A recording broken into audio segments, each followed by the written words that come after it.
Hey,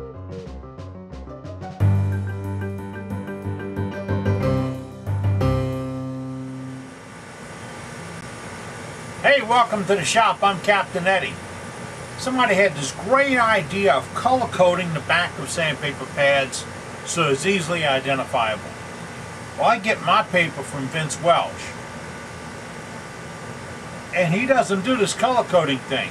And sometimes I can't tell what's a 600 from what's a 220. So I got to thinking, that color coding's a pretty good idea. Really good idea. And that guy's going to be another one of those guys that don't like me, because I'm going to tell you how to do it. Save a lot of money. Because that's what I do. Watch. For food coloring, I went to the grocery store and picked up some dyes. This is food dyes and egg dyes, where they sell cake mixes. Then I took my airbrush and I put the product in straight. It only takes a couple of drops to spray a couple of pads. I've got 10 pads out that I just picked up from Vince, and I'm going to do the top half in red. This will be my color code for 600 grit. And you don't want to put a lot because it does have to dry completely before you use it, and that could just mean setting it out in the sunshine for a half an hour or so. And I went to the top half with a red, and I figured for my 600 the bottom half will be blue. To clean in between, just a little bit of water, and that's a great way to have cleanup water when using water-based paints and dyes with your airbrush, is just put a little sprayer full of water and a little cleaning solution in it. Now I went back, I'm going to take the blue one. I could have done red, green, red, yellow, red, blue, and got 6 combinations out of those. Now I'm going to go back and spray in the blue on all these.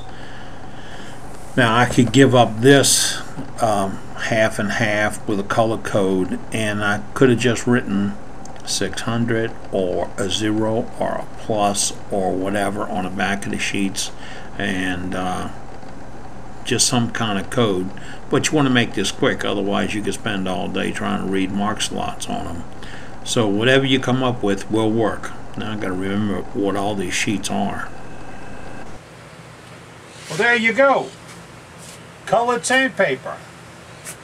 This is the second most happy time in your life that you take off or heard taking off rubber gloves. Colored paper, virtually waterproof, no colored fingers, and it's just what the other guys are charging a ton for. Oh, by the way, the air supply for my airbrush is one of those little $39 air compressors that generate 35 psi from Harbor Freight. Yep, it's real simple.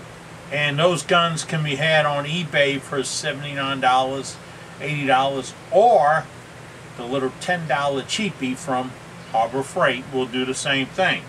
Or you can just take food color, you go blur everything out of proportion, put a couple of drops on the back of the paper, rub it in, and have your own color coding. Yep, just don't get it on your fingers. Oh, by the way, before you go looking at the grocery store, check the kitchen cabinet. Your wife probably has some left over from something somewhere. I'm not allowed to have it in my house. See, my grandkids got tired of blue eggs and green grits, and yup, you know, gotta have a little fun with them. I'm Captain Eddie Castellan. I am making shavings, and I'm relying on you to turn some freedom pens. Our troops are relying on you. It's the right thing to do. Take care. Be good. Now if I just figure a way to use those candles up we got.